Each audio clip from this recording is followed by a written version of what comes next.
各位弟兄姊妹，今日早上呢，我哋嚟睇啟示錄第2章，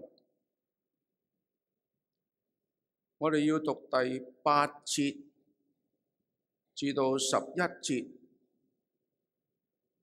，8節至11節。咁我哋大家一齊嚟讀一次啊！請讀。你要寫信給士每拿教會的使者說：那首先的、末後的、死過又活的，我知道你的患難、你的貧窮，你卻是富足的；也知道那自稱是猶太人所說的毀謗話，其實他們不是猶太人，乃是撒但一會的人。你將要受的苦，你不用怕。魔鬼要把你們中間幾個人下在監裏，叫你們被試煉，你們必受患難10日。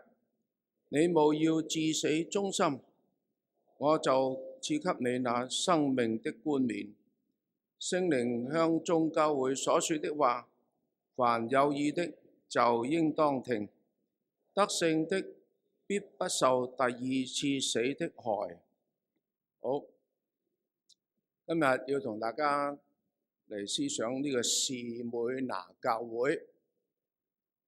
我相信啟示錄7個教會呢，最窮、最少人、最凄涼就係呢個士每拿教會啦。因為耶穌話：我知道你嘅貧窮，係嘛？好窮啊！並且呢，魔鬼又將佢幾個人下在監裏，佢要受逼迫、受試煉咁。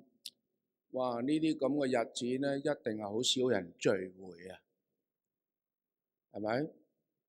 但係我哋覺得呢個教會呢，係呢7個教會裏邊啊，係第一名。點解佢係第一名呢？因為耶穌話：得勝嘅，我就將嗰個生命嘅冠冕賜俾佢噃。乜嘢叫做生命嘅冠冕呢？冠冕即係冠軍啦，生命嘅冠冕即係活得冠軍啦。有啲人係跑第一冠軍，有啲人係打乒乓波冠軍，有啲人係打籃球冠軍。咁啊，其實嗰啲冠軍咧，只不過喺生活裏邊好多樣嘢，其中有一樣嘢佢好本事啫喎，係咪啊？譬如你跑第一咁，咪你隻腳犀利咯，係咁簡單啫嘛。但係生命冠軍咧，好唔簡單啊，係指佢成個人生都被神欣賞啊！所以各位弟兄姊妹，我哋咧要嚟思想呢個問題啊。首先，我哋要明白，我哋做咩活着咧？我哋活着個方向係乜嘢咧？我哋活着嘅意義係乜嘢咧？係唔係喺永恆裏邊，神俾我哋喺呢個世界有一段時間搏命賺錢啊，賺錢啊，哇，賺好多啦，然後見主面嘅時候，主啊，我賺咗好多錢啊，咁你就係咁樣交賬係咪咧？如果咁嘅交賬咧，好好笑啊！即係好似咩咧？好似一架貨車買咗落嚟咧，佢就專門裝汽油，裝滿晒汽油之後咧，佢話：哎呀，我呢架貨車真係好有用啊，因為成身都係汽油啊咁。佢唔知道汽油係叫佢行走嘅啫嘛，叫個貨車活着咁解啫嘛，係咪啊？但你個貨車有冇去裝人，有冇去裝貨，有冇有達成你個任務？你個貨車裝咩貨啊？好似你個人咁，你個人活着有咩任務，有咩使命？唔係淨係叫你食嘢賺錢噶。你喺呢個世上一定有任務嘅。神俾你活一段時間，一定有意義嘅。咁你話有咩意義啊？我喺呢方面咧，其實思想咗幾十年最先咧，我就唔係幾明白點解神設計嘅救恩係要用因信稱義呢個辦法？點解唔係因愛稱義呢？點解唔係因獻祭稱義呢？點解唔係因行善稱義呢？點解佢設計嘅救恩係因信稱義呢？先我唔係幾明白，因信稱義係根據乜嘢？咁後來研究嘅時候咧，就發現到原來亞當夏娃俾條蛇呃佢啲咩啊？嗰條蛇話：神係咪話園當中樹上所有果子都唔好食啊？嗰個女人話：唔係，唔好食咩啊？淨係呢一棵唔好食啫嘛，因為神話你食咗一定會死啊嘛，咁樣。嗱，咁你要曉得嗰個蛇做咩要咁樣問佢喎嚇？咁細心研究起上嚟咧，原來咧創世嘅第一章，神6日造天地，最嬲尾先做人，而且按照自己嘅形象樣式做人。做咗之後咧，就將萬物，包括天空嘅飛鳥啊、野地嘅走獸啊等等，交過俾亞當夏娃管理、治理、修理、享受。亞當係管理晒㗎。嗱，咁嗰條蛇咧就會妒忌啦。大家知道嗰條蛇係邊個嚟啊？嗰條蛇咧應該就係天上跌落嚟嗰個基路伯啊嘛，佢犯咗罪啊嘛。並且佢係被造嘅時候已經智慧充足、全然美麗，佩戴伊甸園各樣嘅寶石，話佢好尊貴噶嘛。嗱，佢係天使長，佢咁尊貴，佢不過係認為自己犯咗少少罪啫，就俾神打咗落嚟啦。現今神創造嗰個天地唔交俾佢管理，交咗俾人管理喎。哎呀，佢真係好唔開心啊！所以佢就進行破壞。咁佢破壞嘅嗰個引誘啊，就咁樣啊。神係唔係真係將所有交晒俾你管理啊？神係咪將所有園當中樹上嘅果子冚唪唥俾晒你食啊？唔係。嗱，你睇下，佢就留下呢個分別善惡樹嘅果子唔俾你啦，即係可見神呢係有留下一樣好處，最少一樣啦，就係分別善惡嘅能力。嗱，唔俾過你。嗱，足見神並沒有將所有交晒俾你管理㗎。呢個女人咧就話：係咩？咁我偷偷地食埋呢個果子，咁咪冚唪唥知道晒咯。咁我咪有晒神嘅智慧咯。咁嗱，佢係咁樣犯罪。咁後來神審判嘅時候咧，當然間神查出個罪嘅根源就係來自條蛇。亞當夏娃係被害啊，受害者。如果將亞當夏娃當時即刻整死佢，刑罰嘅即刻死亡嘅話咧，又對佢唔係幾公平。反而嗰條蛇咧罪大惡極，因為佢引誘佢哋嘅，所以神咧就唔俾蛇有救恩，唔俾佢有機會悔改。但神咧就俾人有機會悔改啦。點悔改啊？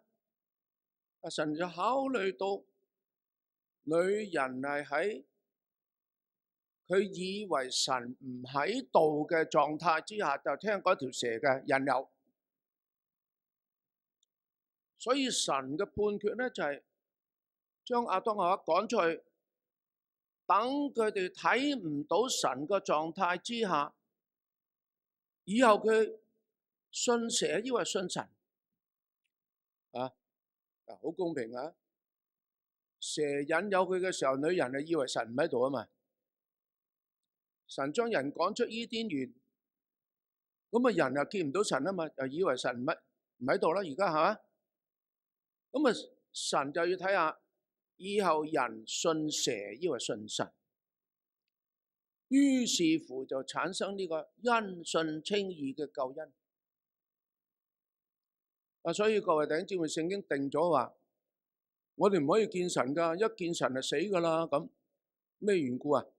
因為一見神你就冇機會信，信係未見之事嘅確據啊，未見到先信嘅啫，見到就唔可以信嘅。啊，嗱，各位弟兄姊妹，因信稱義係咁嚟噶噃。啊，嗱，當初我唔係幾明白因信稱義係點樣嚟嘅。當初我又唔係幾明白呢個魔鬼點樣引誘人犯罪嘅。嗱，而家慢慢明白咯嚇。原來魔鬼引誘人犯罪一切嘅過程啊，神早就知道晒㗎啦。啊，頭先領詩嘅弟兄啊，就話嗰個博士唔知道點解神會創造嘅分別善惡樹嘅果子喎。或者仲有其他啲人問，又唔知點解神要創造個魔鬼喎。或者仲有啲人問，咁當條蛇去引誘夏娃嘅時候，咁神知唔知㗎？神係無所不知㗎嘛，佢知道點解神出現即刻制止佢呢？嗱，凡此種種嘅問題，各位弟兄姊妹有陣時都成為我哋嘅困擾喎。點解啊？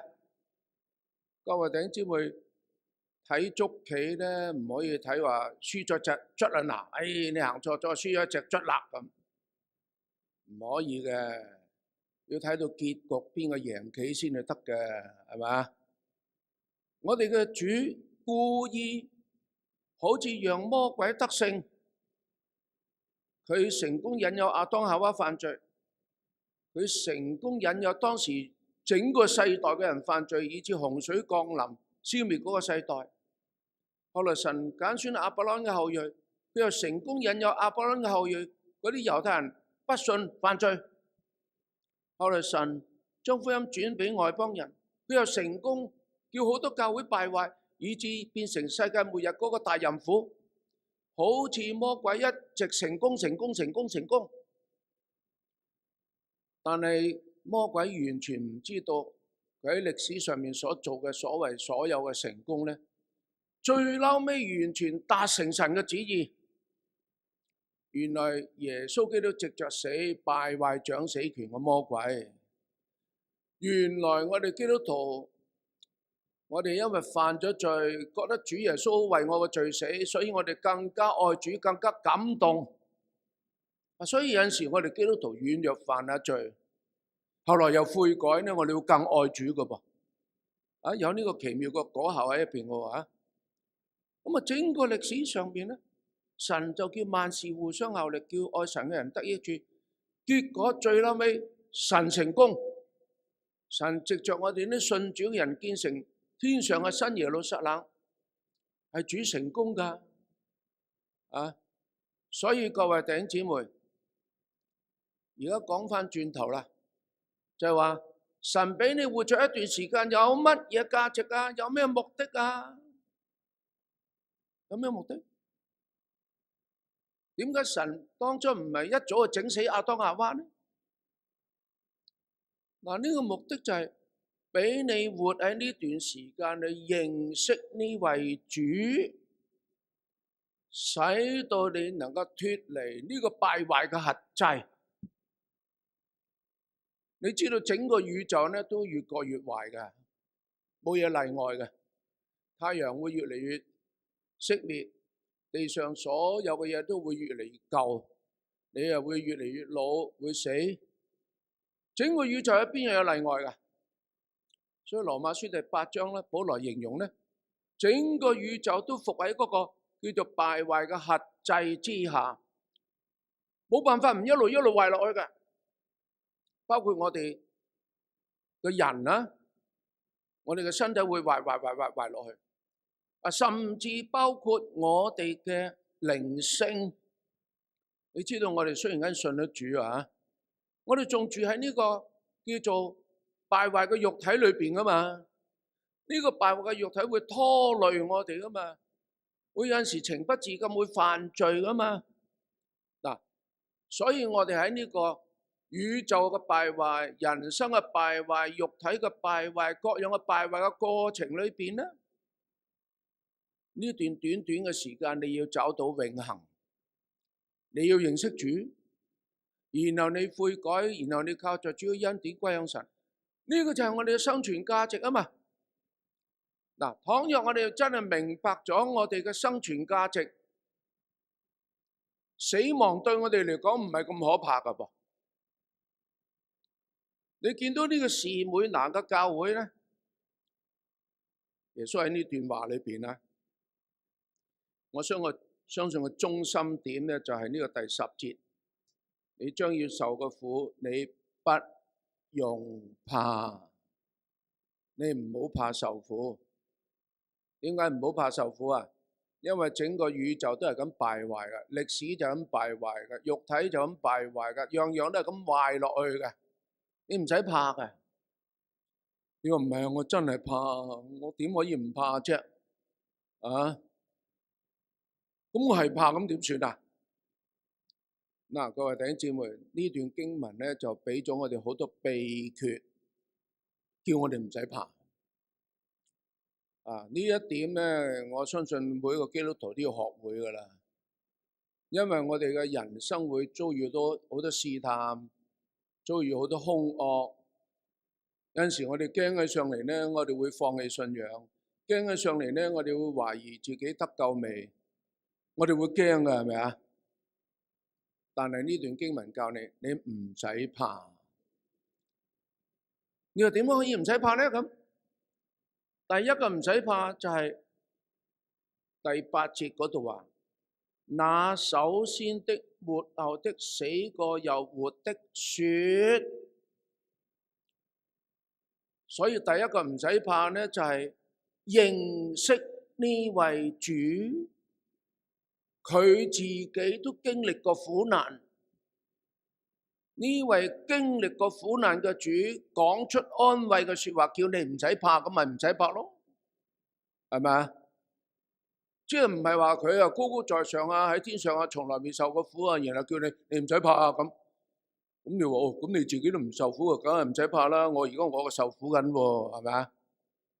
但係耶穌話：我苦過你啊，我死過又活過啊。咁你死過，你咪失敗咯。但係我又活過啊嘛，我又復活起嚟啊嘛，並且我係首先的、末後的啊嘛。咩叫首先的、末後的啊？即係萬有由佢創造啊，由佢開始嘅，萬有結束咧，又歸翻俾佢嘅。哇！呢位主控制萬有嘅開始，控制萬有嘅結束，佢自己都死過活過，佢有晒呢個經驗，佢要我哋唔使怕，佢有晒呢個資格叫我哋唔使怕，係咪啊？所以各位弟兄姊妹，第一個唔使怕就係認識主噃。呢位主安慰你，因為佢經歷過晒啊，佢凡事受過試探，不過佢冇犯過罪，所以我哋呢位主先能夠搭救我哋呢啲因試探而受苦嘅人。佢叫我哋唔使怕喎。呢位主聖經形容佢呢，譬如呢個以弗所書形容佢啊，佢話萬有本於他，本於他即係來自佢，倚靠他，即係萬有喺歷史上面一路維持落去呢，呢個維持能力係依靠佢嘅，又歸於他，歸於他即係萬有維持到底，達成佢嘅旨意而翻嚟佢嘅手嗰度。哇！呢個咁嘅形容真係犀利啊！你知道嘛？全世界所有最神奇嘅小說、最怪誕嘅神話故事，從來未有人幻想過一個神係咁嘅。萬有來自佢，依靠佢，歸於佢。好似澳洲嗰啲回力刀啊，咁一掟過去咁，去到嗰邊斬咗嗰人個頭，然後插翻嚟揸翻住咁。咁呢個係一把回力刀啫。但係現在呢把回力刀叫做萬有，整個宇宙嘅萬有來自主耶穌嘅手掟過去，然後呢把回力刀喺度轉就係歷史，最嬲尾歷史結束喺翻主嘅手。哇！真係奇妙啦！我睇嗰個 Stephen Hawking 寫一本書叫做《時間簡史》嗰個輪椅科學家咧咁佢形容呢個宇宙咧由奇點開始嘅，喺個奇點裏邊發放大量嘅粒子出嚟，然後啲粒子組織呢個宇宙。呢個宇宙最撚尾消耗能量咧，就喺個嗰個叫黑洞嘅奇點裏邊結束。我喺度想嘅時候咧，由奇點一開始，由奇點結束，咪好似神嘅左手拋起個宇宙，右手接翻住咁樣由佢嘅手開始，又結束，又歸翻喺佢嘅手。哇！就係咁樣咁奇妙各位弟兄姊妹，現在呢位主佢話你聽，我都死過活過㗎，你唔使怕㗎。所以倚靠主就可以勝過世界。呢個第一個秘訣第二個秘訣呢，就係第9節呢度有兩個知道。第一個知道佢話我知道你嘅患難，你嘅貧窮。第二個知道就係知道嗰個自稱是猶太人所說嘅毀謗話，其實佢哋唔係猶太人，係撒但一會嘅人。呢兩個知道咁呢兩個知道嘅分類呢，第一個知道係知道你嘅肉體嘅貧窮，肉體嘅受嘅苦害，受嘅患難，呢個係體外嘅。耶穌話我知道晒你嘅貧窮，你嘅經濟，你嘅苦難，我知道晒。第二個知道呢，知道內心嘅，因為俾人毀謗，因為嗰啲叫做猶太人叫做神嘅選民叫做基督徒但係耶穌話嗰啲唔係真基督徒，嗰啲唔係真猶太人，係撒但一會嘅人。我相信呢句說話，撒但一會嘅人呢，係指教會裏邊有啲唔得救嘅人，係撒但殺進教會裏邊嘅稗子，嗰啲稗子長起嚟影響啲麥子嘅意思係咁所以變咗呢兩個知道呢，就外憂內患，主都知道晒。各位弟兄姊妹，呢個使我哋唔使怕啦當你遇到一個痛苦嘅時候，或者遇到一個驚慌嘅時候，你聽到神話我知道晒，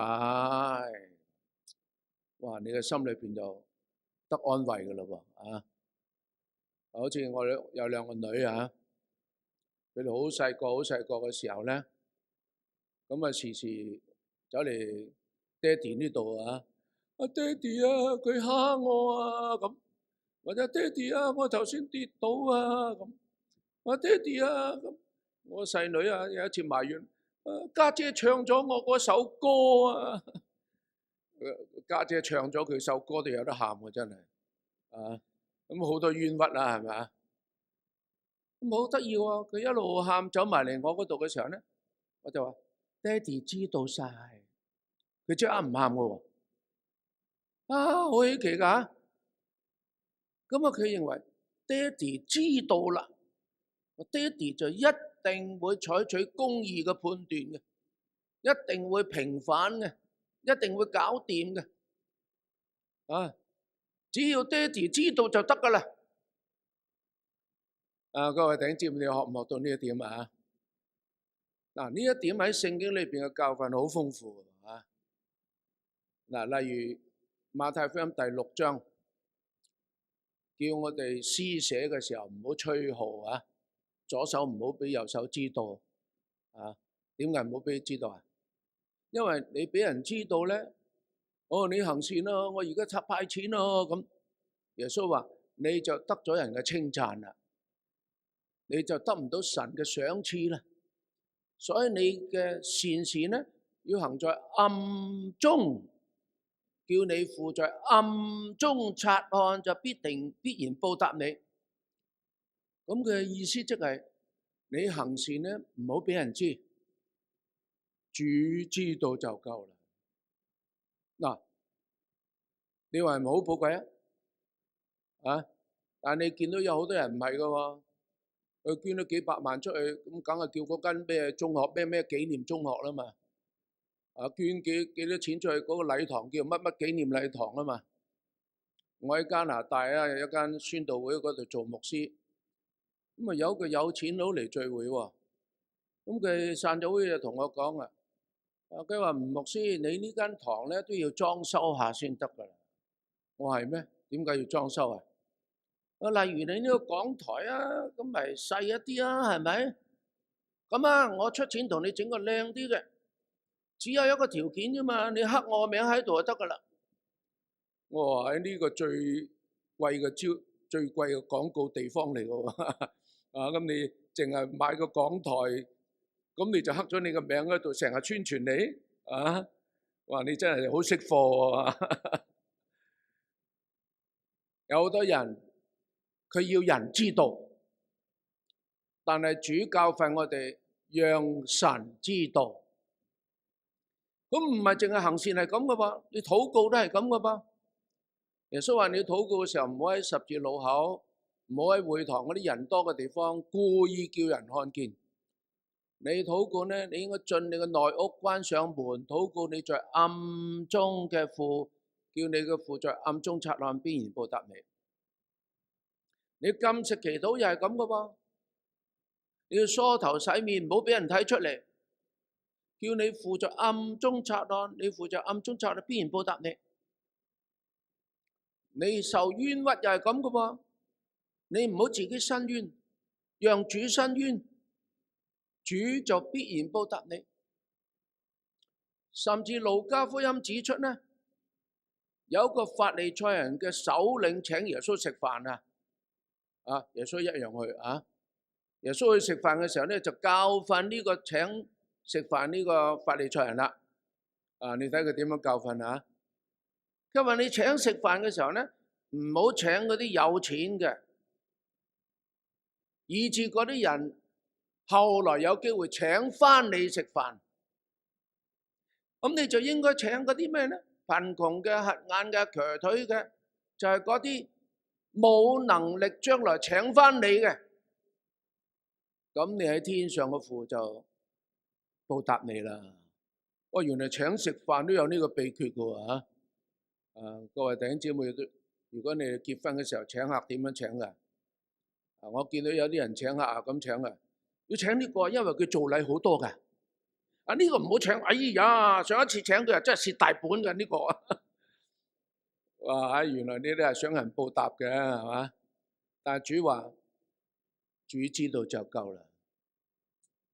各位弟兄姊妹，我哋要學㗎，基督徒要學，主知道你就得安慰。無論你受幾多苦、幾多冤屈，或者幾多俾人誤會，唔緊要，主知道就夠啦。得唔得啊？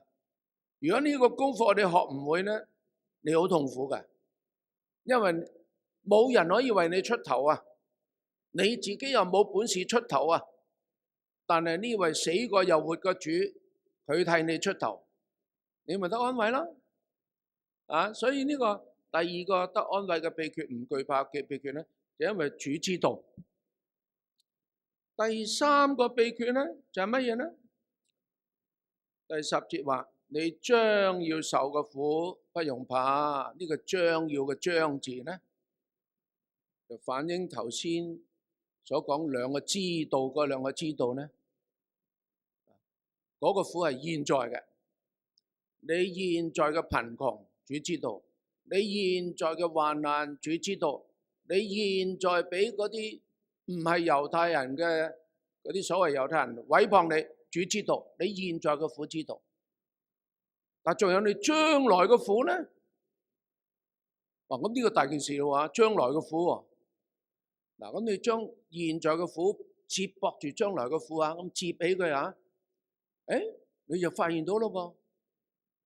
嗰啲猶太人自稱是猶太人卻不是猶太人嗰啲啊，佢哋毀謗你喎，並且毀謗成功噃，因為將來佢受嘅苦咧就係拉你坐監噃，因為咧你就要受試煉10日，受患難10日喎，因為咧你仲要至死忠心，即係佢攞你條命噃。好似我現在嘅苦難，我嘅貧窮，主話知道喎。但係我嘅貧窮就係俾佢哋控告奪咗我財產啊嘛。我嘅患難，主話知道噃。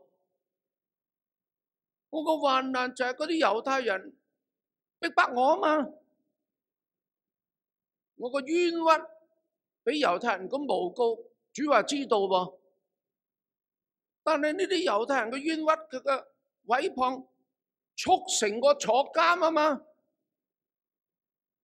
主知道喎，唔單止促成坐監喎，我仲繼續受患難10日，仲會死喎！喂，主知道點會搞成咁啊？各位弟兄姊妹，呢度你要明白一件事。呢啲患難雖然間表面上好似越嚟越嚴重，嗰啲告你嘅猶太人好似越嚟越成功，但係呢啲患難咧，全部喺主嘅控制之下，係受管轄嘅。你睇到受管轄啦？佢話魔鬼要把你們中間幾個人下在監裏啫嘛，幾個啫嘛。我見呢個幾個呢個幾字咧就係主控制住，主唔俾佢拉晒所有人坐監嘅，拉幾個啫。咁最近咧我都返中國大陸，暗做啲即係培訓工作啊咁啊。我以前唔敢去嘅，我覺得好似共產黨列咗我隻黑名單咁嘅。但係最近我敢去啦，去過幾次啦。點解我最近敢去咧？因為我心裏邊有個念頭喎，我成世都未坐過監，可能坐下監都幾好嘅喎。我真係有咁嘅念頭喎。各位弟兄姊妹，我嗰日對一個傳道人講過話，我入大陸可能坐監㗎。嗰個傳道人話：你唔會坐監，你係香港人，至多趕你出嚟嘅啫。無論點都好啦，各位弟兄姊妹，主控制住嘅，魔鬼要將你哋幾個人放喺監嘅咋，唔係多嘅。雖然間好似嗰啲猶太人咁毀謗成功，喺法律上邊告你，結果拉你坐監，但係主管制住，又似乎坐監之後呢，受患難10日，結果要死喎。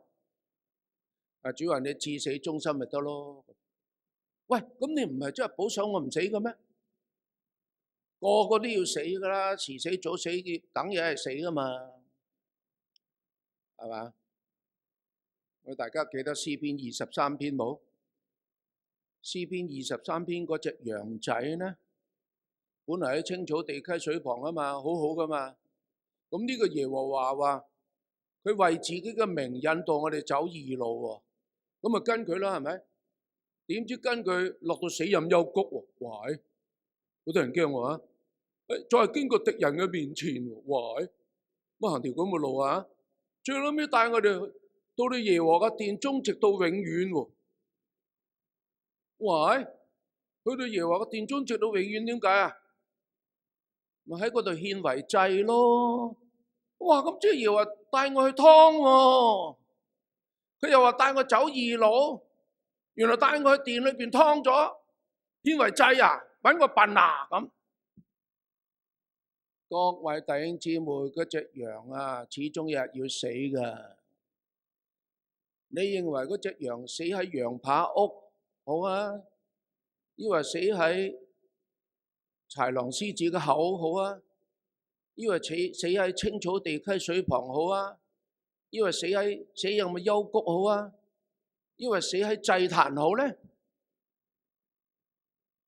你揀邊樣啊？好似我哋教會每一次嘅浸禮，嗰啲人申請受浸咧，我就總會提醒佢。嗱，呢個浸禮代表你與基督同死㗎嚇，你怕唔怕死先咁？啊，好多人都同我咁講，我唔係怕死，我怕痛啫咁。我話怕痛，嗱，俾兩種死法任你揀嚇，一種喺養和醫院點床點席，咁啊醫生同你割嚟割去。然後又打針咩叫 chemotherapy 咁啊，然後咧又吊鹽水，又插鼻喉，插呢個喉，插嗰個喉，半年後先至慢慢死咗。另外一種死法咧就係叭咁開槍打死你，你揀邊種？係人都識揀咧，一槍砰死嗰種啦，又慳錢，痛苦又短。又偉大又蒙塵紀念，係咪？死一樣委冤啦！我話你聽啊，越耐時間咧，親戚朋友都討厭啊！嚟探你嘅時候，仲喺度啊嚇？啊乜咁耐嘅？各位弟兄姊妹啊，人人都有一死，有啲嘅死如泰山啊，好似泰山咁偉大啊！但係有啲輕於鴻毛啊！你揀選你嘅人生點死呢？倘若主准許你坐監，倘若主准許你受試煉10日，請你記得呢個叫試煉。試煉咧，即係嗰啲火咧，唔係滅你嘅，嗰啲火咧係鍛煉你成精金嘅，咁叫做試煉啊！即係坐監受苦，使你越嚟越精，越嚟越靈性好，越嚟越人生有價值嘅呢種苦難，你怕唔怕呢？主耶穌話：你要至死忠心。你話死喎，你真係要我死啊？耶穌話：我都曾經死過活過啦，我死過活過，我叫你去死啊，唔使怕噶，你都一樣好似我咁活噶嘛。啊，你值得乜嘢啊？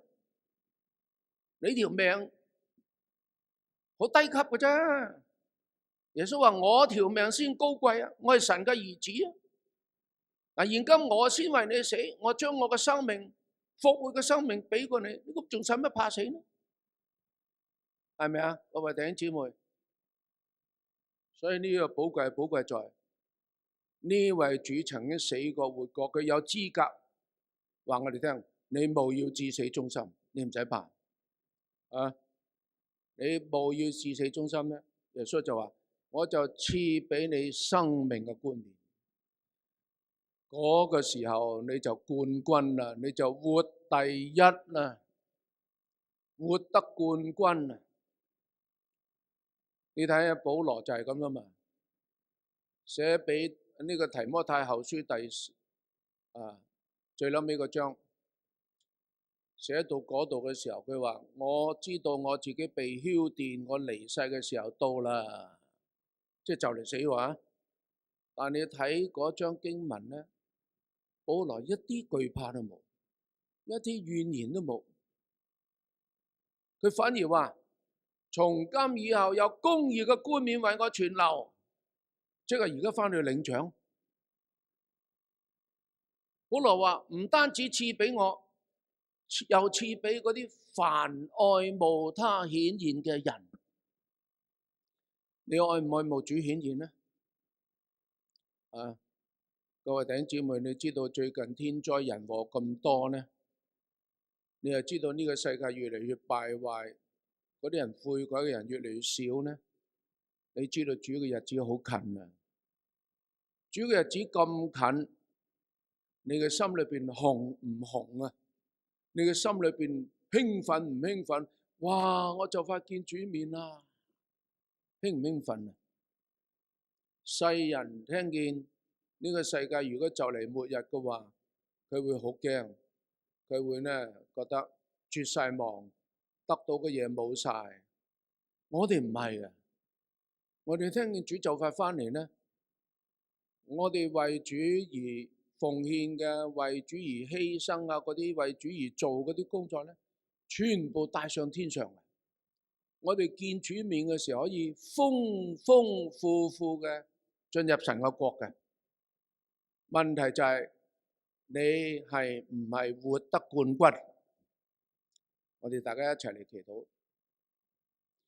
親愛嘅主，感謝你，你俾我哋睇見士每拿教會，雖然間又貧窮又人少，又受逼迫，外表睇上嚟呢個教會好淒涼，但係主原來屬靈嘅層面，你話佢係富足嘅，並且你將生命嘅冠冕賜俾佢哋。主啊，求你俾我哋產生一個羨慕嘅心，我哋都羨慕行呢條路。他日如果有機會，主安排我哋受苦，安排我哋坐監，安排我哋俾人毀謗，求主俾我哋嘅內心謹記，你知道晒，你自己都係咁受過呢啲苦，所以你嘅安慰應該係最有價值嘅。求主咁樣鼓勵我哋，奉耶穌基督名祈禱。阿門。